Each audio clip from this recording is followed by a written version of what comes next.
Hai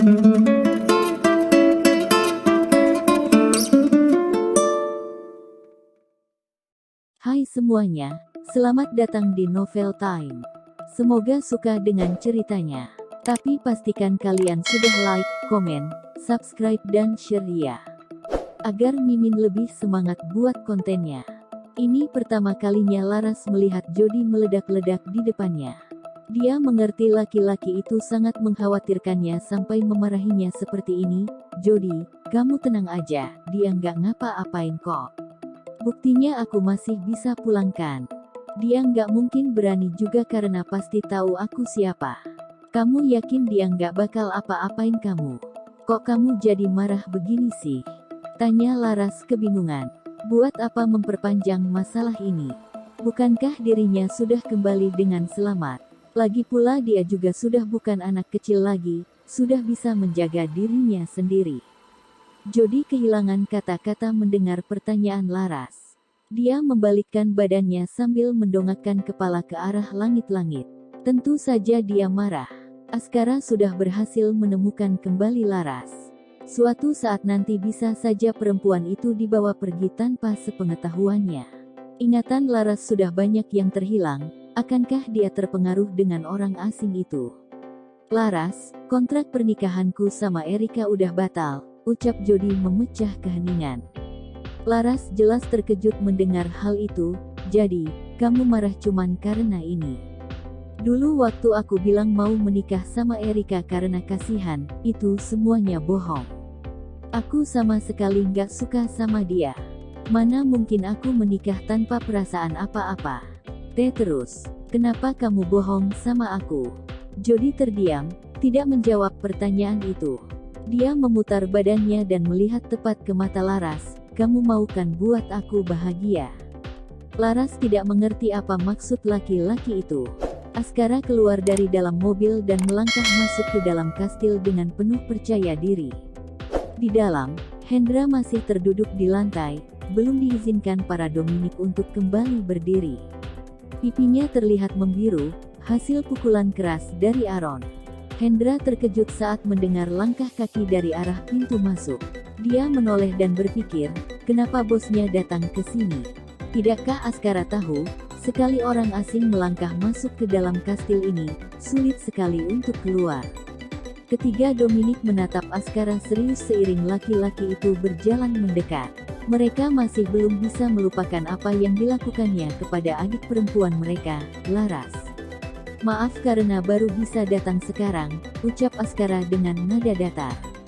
Aaron menyengir, kamu nggak perlu minta maaf. Bayar aja pakai nyawamu. Sesudah berbicara, dia menarik pistolnya dari pinggang dan mengarahkannya ke arah Askara. Dor. Kejadian ini terjadi dalam waktu kurang dari 1 detik. Untung saja, bodyguard Askara dengan sigap menutupi Askara, menahan peluru panas itu dari tubuh Askara. Tubuhnya tergeletak ke lantai beberapa detik setelah darah mengucur dari dadanya. Hendra tidak percaya Aaron benar-benar menembakkan pistolnya. Gila sekali laki-laki itu. Askara melihat bodyguardnya sambil menaikkan salah satu alisnya. Aaron tidak menyangka bodyguard Askara bisa mengalahkan kecepatan peluru yang ditembakkannya. Dia menodongkan pistolnya kembali ke arah Askara dan berkata, kamu punya 5 bodyguard kan? Tenang. Aku punya lebih banyak peluru daripada jumlah bodyguardmu. Cukup. Suara Sandi yang menggelegar memenuhi seisi ruangan. Seketika itu juga Aaron menghentikan gerakannya. Dia ingin sekali membunuh Askara, begitu juga dengan Ben, tapi kakak laki-lakinya sudah bersabda. Dia tidak mungkin melangkahi perintah itu. Bawa asistenmu lalu pergi dari tempat ini. Jangan pernah kembali ke sini buat Laras. Aku anggap semua yang kamu lakuin hari ini nggak pernah terjadi, ucap Sandi dengan penuh wibawa. Dengan segala hormat, aku nggak bisa, jawab Askara. Pancaran mata Sandi berubah gelap. Suasana ruangan itu seketika memburuk. Saya ingin berbicara sesuatu.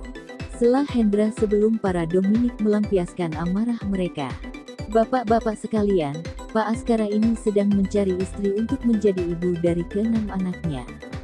Saya tahu, bapak-bapak sekalian ingin sekali menghukum Pak Askara, tapi beliau hanya mencoba memberikan yang terbaik untuk anak-anaknya. Sudah 3 tahun Pak Askara berbohong ke anak-anaknya kalau mama mereka sedang bekerja di tempat yang jauh, sehingga tidak bisa pulang untuk sementara waktu. Bisakah bapak-bapak sekalian memandang hal ini dalam perspektif anak-anak? Udah, itu aja, tanya Ben dengan nada meremehkan. Kamu masih belum puas dihajar ya? Hendra terdiam, kenapa dirinya yang selalu menjadi sasaran ketiga Dominic bersaudara? Dia menoleh ke arah bodyguard yang tadi tertembak. Orang itu sedang menekan lukanya, entah berapa lama lagi dia pingsan. Apakah selanjutnya gilirannya yang seperti itu? Aku mau laras, kata Askara dengan tegas. Ben tertawa, kamu pikir bisa seenaknya ambil dia dari kami? Dapat dari mana itu rasa percaya dirinya? Kamu harusnya bersyukur masih bisa berdiri di situ sekarang. Kamu nggak akan biarin kamu ambil laras, seru Aaron. Aku nggak mau basa-basi lagi, pergi dari tempat ini sekarang juga. Aku bisa pergi, balas Askara singkat. Apa? Bisa pergi katanya. Apakah ini suatu permainan kata? Hendra kebingungan mendengar jawaban itu. Selama bekerja dengan Askara, dia tidak pernah sekalipun melihat bosnya itu menuruti perkataan lawannya. Apa-apaan ini? Aku mau tahu, kok Laras bisa kehilangan ingatannya? Apa karena api itu? Suara Askara sedikit mengecil saat mengucapkan kata api. Aku yang hipnotis dia, jawab Ben dengan santainya. Dia lalu bertanya dengan nada mengejek, kenapa? Ada masalah? Kok kamu berani? Tanya Askara sekali lagi. Matanya menatap tajam mata Ben. Kalau aku bilang, dia sendiri yang minta, dia mana? Kamu bisa terima? Pertanyaan balasan Ben menusuk hati Askara.